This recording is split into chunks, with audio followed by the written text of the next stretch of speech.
Miguel has been traveling the country speaking to thousands of students, sharing his music with a message. Miguel went from the class clown to a college graduate and a performing artist. Miguel believes that music has the power to make the world a better place through truth, hope, love, and purpose. Think Kindness is here to help you stay focused, so let's give it up for Miguel!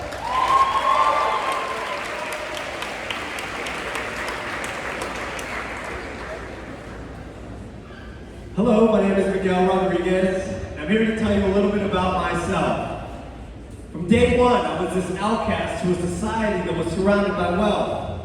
I was the youngest son of three. I had big hopes and dreams.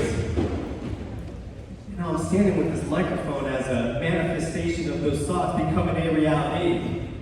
Traveling the country, convincing kids and teenagers to not believe in me, but in the one who set me free, which is yourself. Because you two were born with purpose and a destiny. I'm here to tell you that you can do anything you put your mind to. Despite this world, school, society, social media, and what they try to tell you. Mental freedom is a gift that nobody can take from you. So we have to protect it. We have to cherish it. Because there's ways that you can get blindsided. For instance, by the cell phones and the tablets that our schools and our parents provided, social media becomes the only way of expressing your self-worth through a tweet or a social status. And before you know it, your only means of communication is through this apparatus. Or an Android if you're weird. I knew that was sort of part. Hey, I'm not saying social media is a bad thing.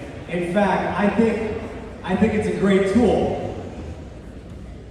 But when you start to live somebody else's highlight reel, well then, that's when you get off the path that you were destined for. Come on, you guys know what I'm talking about? Where we sit, and we stare, and we swipe, and we compare. And before we know it, we're in a puddle of despair that nobody, not even you, is aware.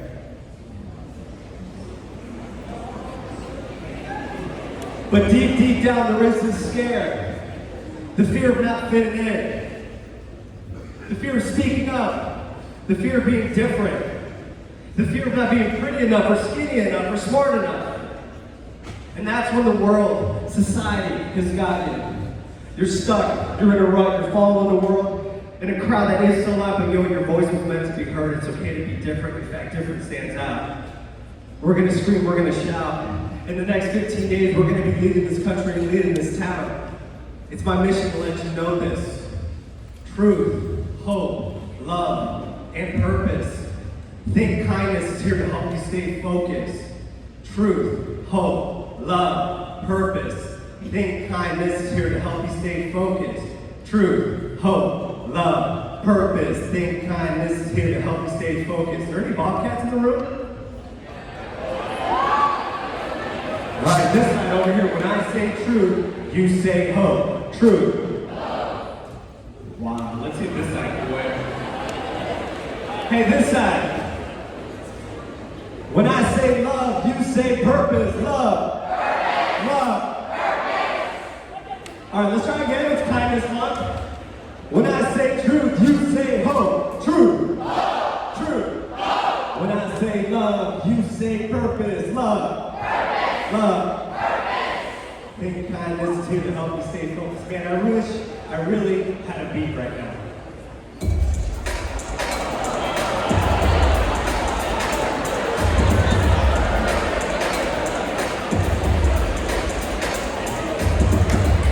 Who wants a t-shirt?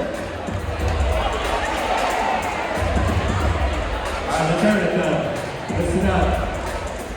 Yo, true, hope, love, purpose, think Kindness is here to help you stay focused. Truth. Love, think Kindness is here to help you stay focused. Truth, love, think Kindness is here to help you stay focused. Truth, think Kindness is here to help you stay focused. I used to live my life thinking that I was worthless. No future, no joy, I was hopeless. If I could talk to myself, I'd be like, know this. You're created with love and a purpose. Instead of certain things that only left me broken. After school, we always started smoking. And not the cigarettes and stuff that got me choking. So down to the point where I got stand in. Detection, suspension, yo, the worst game. It's stuff in school and everyone's playing. That's a compliment, kinda have to leave the shame. Especially when I just have to go take my head. Now Miguel, my name is like Mr. MJ. And my identity was changing like the kids today. Jock and Bud, who know the same way? I try to feel that you will probably someday take away. So I'm thankful for the grace of this awakening. It's the everlasting love that you made in. Yesterday, tomorrow, forever changing. Will you believe in this new revelation? Take truth, love, faith, kindness is here to help you stay focused. Truth, love, faith, kindness is here to help you stay focused. Y'all ready?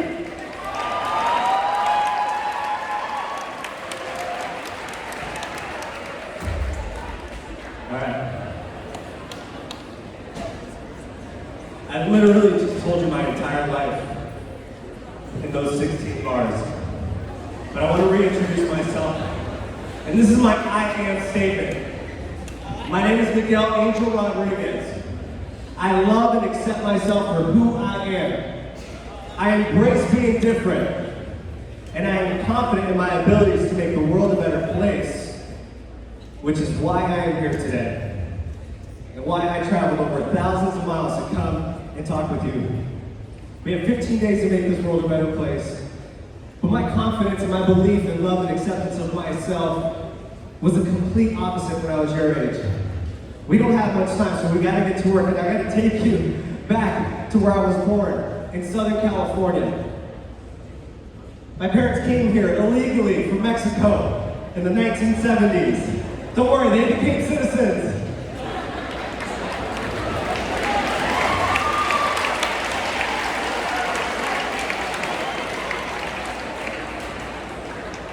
They had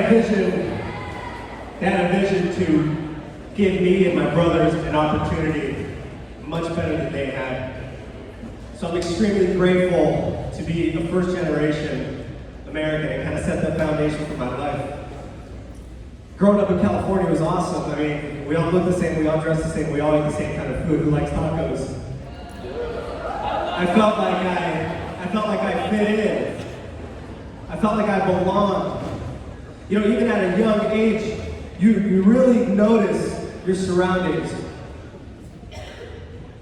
Growing up in Southern California, though, the schools in America were actually taught in Spanish.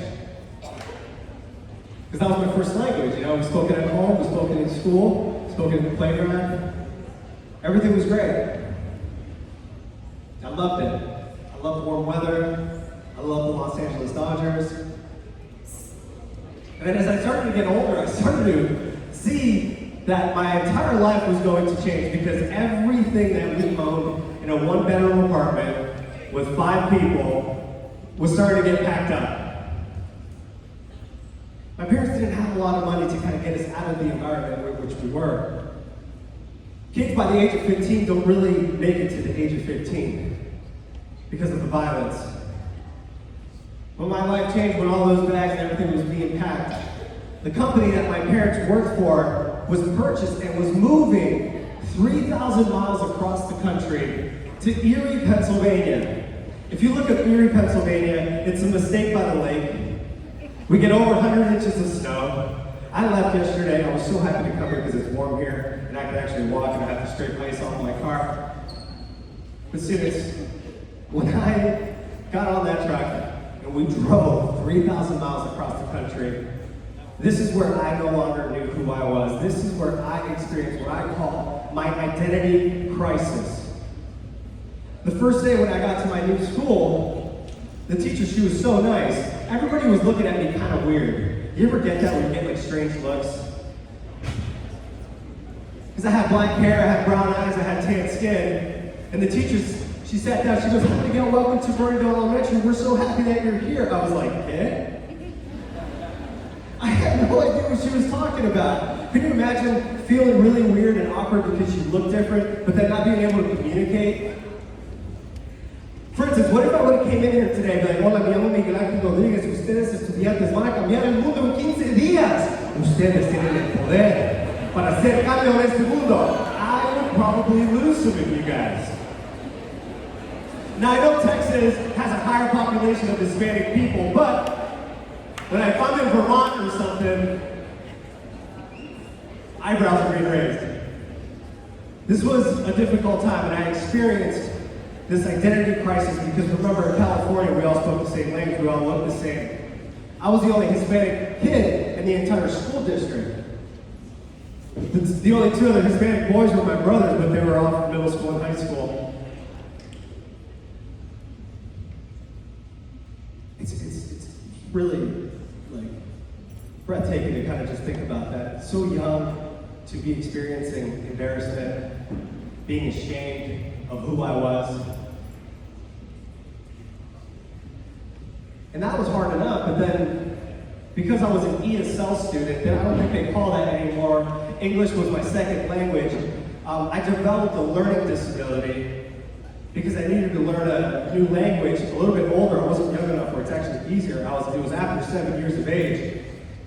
And your brain doesn't develop and actually start thinking until after age 7, so it was difficult for me, and I started to establish this learning disability, and then the label started to come of an ESL student. You know, I was called the Mexican kid. We'll save the racial slurs because we're in school, but that's how I was known.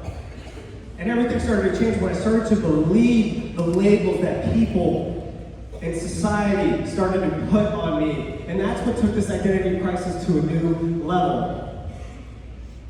And I'm not going to let my heritage get away because even at a young age, we would still go to Mexico and we would travel. And the kids in Mexico wouldn't even accept me. They would call me a gringo. And that's not a racial slur, it's not just to Caucasian people, it just means foreigner. So now my own blood wasn't accepting me. And because I didn't know who I was, I let other people start to tell me who I was. And I gave my power away. This identity crisis got so bad where I wanted to change my name or be called Mike instead of Miguel. Because the teachers would always kind of mess up my name. They would be like McQuell. And I would get made fun of. So I wanted so bad to just be like the white kids in my school. And I'm like, hey, just call me Mike. I would dress a certain way, right? If I wanted to hang out with like the pretty girls or something, back in the day, Abercrombie & Fitch was like the coolest thing in the world, I would do that. If I wanted to look intimidating, I would wear baggy pants and I would wear Timberland boots. And I would pretend and I would pretend and I would be fake. But at the end of the day, I looked at myself in the mirror and I knew that I was just putting on a mask. Though I tried to be intimidating, though I tried to show off like I was this cool kid, deep down, I was this insecure teenager with a low self-esteem and a high dosage of negative self-talk that led me all the way up into my 20s. So my hope today, before we embark on this challenge, is to spark a little bit of hope, to spark that seed of love within yourselves. Because we need you in this challenge. Trophy Club is going to need every single one of you. There's almost 3,000 students at this school. It's not just going to be the student council leaders who are going to take this. We need everybody. Yes, I'm talking to the student who's really shy, who feels like they don't belong, who feels like they don't matter. I'm talking to the star athlete who doesn't feel like he needs to get involved. Like, we need you because you hold a high power here as an individual. It took me 24 years, so I'm trying to expedite this process for you. To love and accept yourself for who you are. There's a saying that smart people learn from their mistakes, and wise people learn from the mistakes of others. And that's where our hope is today. So how did this happen? How did my aha moment? I didn't get knocked off a horse, like in a very famous book, but it basically felt like that. Out of college, I didn't become a professional baseball player like I had anticipated. But being in the weight room and always practicing and exercising, I transitioned into the fitness industry, and it was great because I was able to use my physical and athletic gifts to now help other people. I developed great relationships with coworkers and clients who became friends and became mentors. And one of my clients, Dr. Van Dyke, gave me this book. It was called 3 Simple Steps. And immediately my history, my background came back like, Oh man, I can't read this book. See, every time I would read, I never comprehended stuff because of my learning disability. So my past was still robbing me of joy in my future. And I just let that book sit in the office. Because I didn't have the confidence to really go after my dreams and my visions. Not because people would believe in me, but I didn't believe in myself. I said goodbye to that line, I picked that book up, and it wasn't like, I didn't even have to read the whole book to realize this truth. We talk about truth in that song. The truth is that there's only one you. There's 7 billion people in the world, nobody gets to be you. And when I was reading this book, it said that you are an individual. There is a reason for your life, which is your purpose, which is why we exist. Nobody else gets to fulfill your purpose, your destiny, your dreams, what you were put on this world to do. I was reading this book, I was like, what? Me? Really? I had to read it like 5 times because of my learning disability. You can laugh, it's okay. But students, has changed my life forever. I was finally able to love and accept myself for who I was because I took full responsibility of myself. That's the first step in knowing how to become unique. In order for us to spread kindness and to love others, we first got to love ourselves. You know that saying, love others as you love your. I want to teach you how to become unique. There's 3 do's and 2 stops. These 3 things that we're going to learn today on how we can become unique, how we can learn to love and accept yourself, because I do believe that there's maybe some people in here who haven't taken that step of fully loving and accepting themselves. And this was a day without social media, and I know how much easier it is now to just hide behind a screen and to portray this person who really isn't you at all. I don't like telling people not to do things, but I feel like it's important right now to tell you 2 things that you need to stop with. First, let's focus on the good, because that's what we're good. This is my favorite emoji.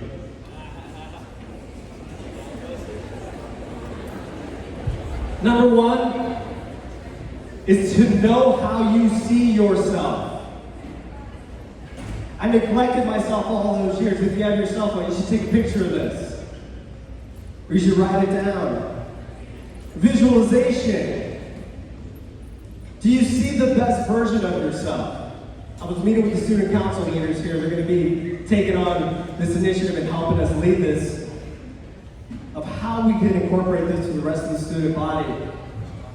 And I wanted to teach you that visualization is seeing the best version of yourself. Seeing your, having a self-image. Is it a positive self-image, or is it a negative self-image? There's a new study going on right now in psychology and science about the biology of belief. And to put it simple, what you think about is what you bring about. If you see somebody who's negative, who's angry, and who doesn't get along with other people, that's what you're going to get. If you see yourself scoring a straight A on that exam, getting into the college of your dreams, going after your passion, asking that person out on a date, scoring the free throw in the final game. I always ask people, why is it so easy for us to see the bad in ourselves? Why can't we focus on the good? But it's this simple, it's a mental shift. Just like I was reading that book, I had to let go of the old self. I had to let go of my history dealing with this identity issues. And the first step, this is the first step, is to see how you see yourself. You don't have to go on a meditation retreat. You don't have to go to a yoga class. You can do this in your bed before you wake up and brush your teeth. Start to see a better version of yourself, because I know you've got dreams. I know you want to make this world a better place.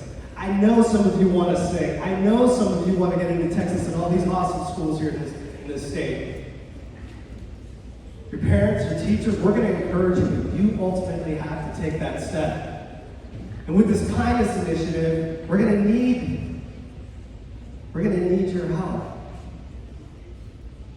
Because when you see yourself as a loving human being, then you're going to be able to see those lenses in others. It starts with you. Every single one of us has our responsibility here. Number 2, embrace who you are. And what I mean by this is you got to write it down or pull up the notes app on your phone. By show of hands here, how many of you have 3 things that you love about yourself? Try not to laugh. Let's be serious here. Okay? Some of you are like, hey, I have multiple things about myself that I love, and that's a great thing. Write it down. This is like your personal love list.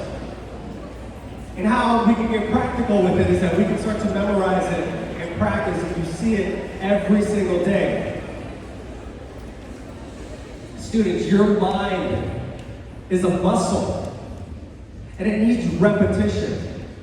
Just like my football players in the room, when you're doing 2-a-days in August and September and getting ready for the season, you're working out, you're building the endurance, you're building the strength. Your mind is the same thing. You need the repetition of seeing this. And what's one thing that we see every single day, maybe sometimes more than we should, is the lock screen on your phone. Now this personal love list, I call it, you don't have to share it with people, this could be yours. Once you build the confidence to share it with others, well then that's a different story because you've built that confidence and love within yourself. You can see it constantly on your lock screen. Before we book this assembly, I have it on my lock screen. Rock your speaking engagements. So I can think about this every day. I don't want this to sound weird, but I've been thinking about you. Because I wanted to come here and inspire you. Because I have met your teachers and your parents who believe in you and know that Trophy Club wants to make a change. How can we get our students to change? Well, it starts by them taking the initiative and wanting to do it and having the belief in yourself, because it's really easy to see the leaders do the work. But each and every one of you here is a leader of yourself. It's one of my favorite things to do. Number 3, catch your thoughts. We have over 60,000 to 80,000 thoughts a day. Science and research tells us that 70% of those thoughts are negative or self-sabotaging.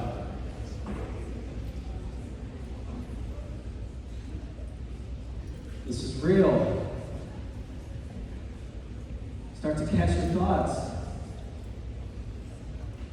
A good way to remove a negative thought is to replace it with a positive one. Well, Mr. Miguel, how can I do that? Refer back to your personal love list. Because you're seeing it daily. You're taking the initiative. You're tired of feeling like empty and not feeling like you belong. Zap those negative thoughts. Remove that self-doubt. And students, I know this isn't going to happen overnight, but maybe this could be the spark that you need. There's people in our community that are relying on you, and there's people around the world that are relying on you, because you can make a difference, and we're going to give you the opportunity to do that. Here are the things that you need to stop doing. Number 1, stop comparing yourself to others. It is so liberating when you can just be happy for your friend.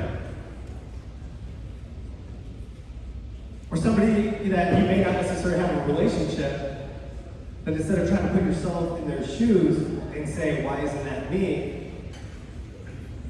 Stop comparing yourselves. And 2, stop caring about what others think of you.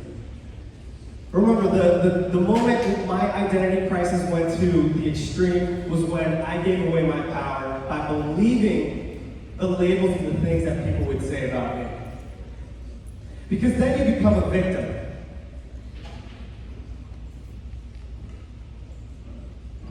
So I guess the definition of this would be resilient. Be kind for everyone you meet is facing a battle you know nothing about. Have you guys heard this saying before? This quote? I know it's kind of cliche, but it really, really hits home. With everything that we have going on within ourselves, do you really think we need more hate and negativity and self-doubt and making fun of people? I don't think so. You don't know the battles that the person sitting next to you is having. They don't know the battle that you're facing. I'm facing a battle that you know nothing about. I hope this message is helping you, but I need you just as much as maybe you need this message. You sitting and listening to me as I pour my heart out is you being kind, and I really appreciate it. Because this has been a vision of mine. I didn't know I was going to be speaking to students. I just know that I love music and I wanted to be on stage. But now being able to travel the country, bring my beautiful family, inspire thousands of students and see your beautiful faces, well then that takes it to a completely different level. But my world was turned upside down 2 years ago. I was traveling the country, I was doing like 60 schools a week, and I thought I was living my purpose and that nothing else could go wrong. I finally overcame my identity issues and my identity crisis. I stopped comparing myself to others and I focused on my journey, and great things were happening. However, sometimes you can't control the circumstances that happen in your life, but what you can do is control how you respond to them. But this is hard because the man who raised me, my dad, passed away 2 years ago. My dad would always ask me, like, hey, what are you doing traveling, speaking? Old school Mexican guy. He never got to see me. I know he's looking at me right now. He was really ill. There's a void that really can't be filled when you lose a parent or a loved one.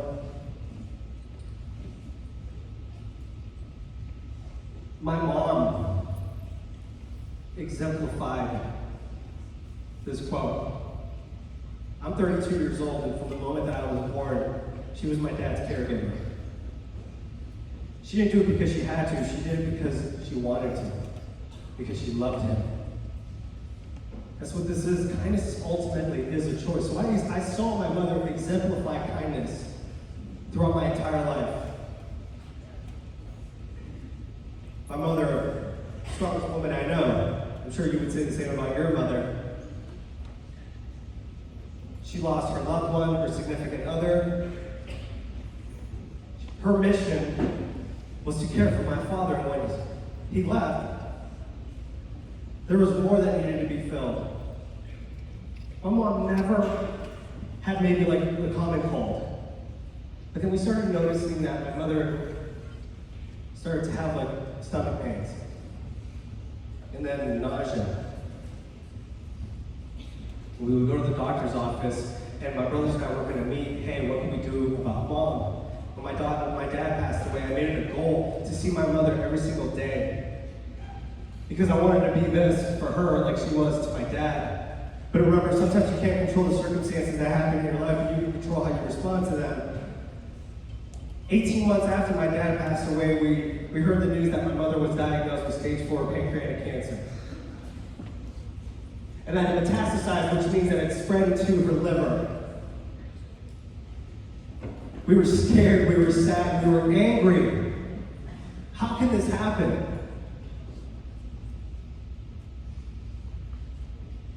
I chose to live out this quote from my mother to be her caregiver. So for the past 2 years, that's what I've been doing. I haven't been speaking to you. You are the first school of 2020 that I speak at. I was chosen to come here today, so I want to thank you for picking me out of all the speakers in this world. But it's not about me, because we each have a battle that we're facing. Or maybe you face a battle. You're currently going through one right now. So be kind.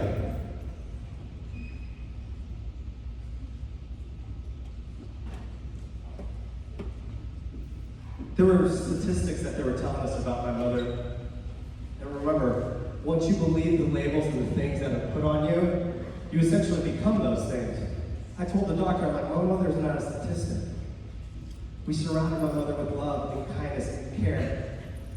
6 months later, I believe, she believes, she's cancer-free. The tumor went from 12 centimeters to less than a centimeter within 6 months.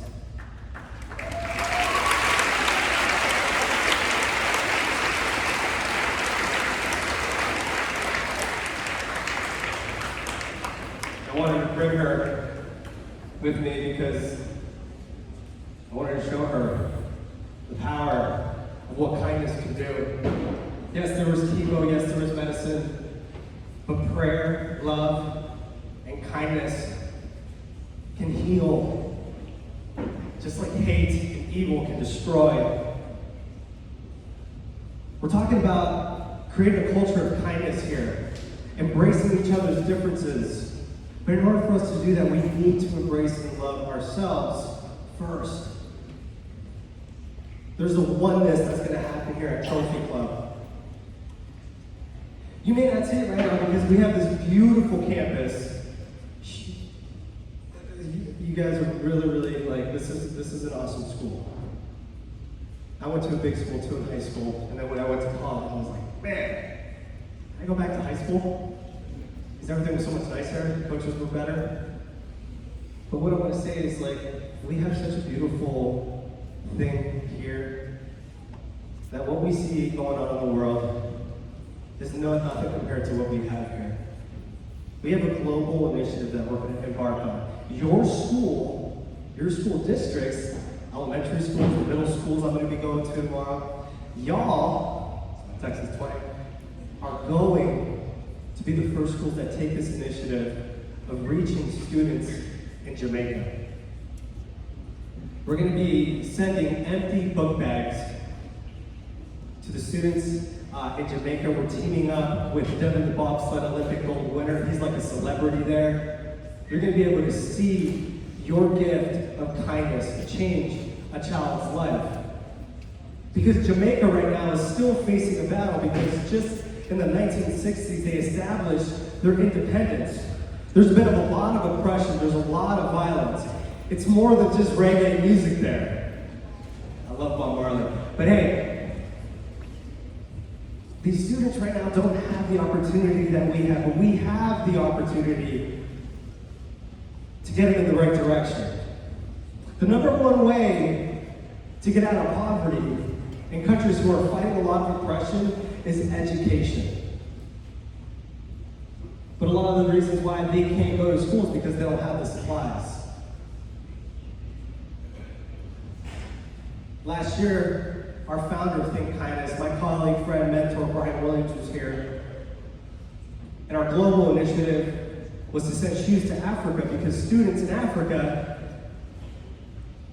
I mean, a book bag would be like the greatest thing in the world. They just need shoes to go to school. 250 bags, book bags, empty book bags, is our first initiative here. Is that something you think we can do? Come on, speak up a little bit. Make some noise really quick for your kindness crew right here, your student council leaders.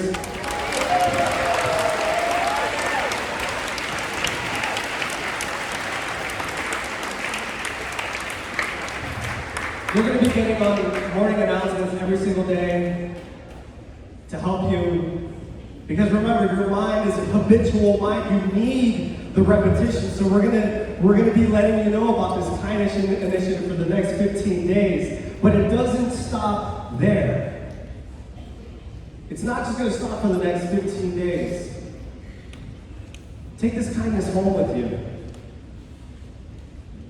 Take this kindness to the university or college of your choice next year. Take it on the football field. Take it on the basketball court.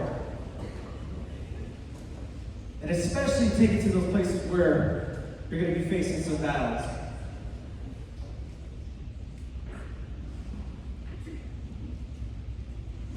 You guys are so quiet.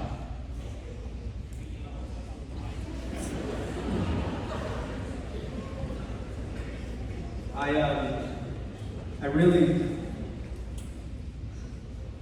think you guys are ready to make the world a better place. Start by loving yourself, accepting yourself. Let's spread that love through kindness with one another. I'm going to be hanging out today, so I hope I see you in the hallway. Come say hi, give me a high five, let's take a picture. You can follow us on at Think of Kindness and at Miguel on IG. I don't have TikTok yet, but you guys can school me on that. Hey, it's been an honor and a privilege to be here and share this time with you. Let's go make this world a better place. My name is Miguel. Thank you so much.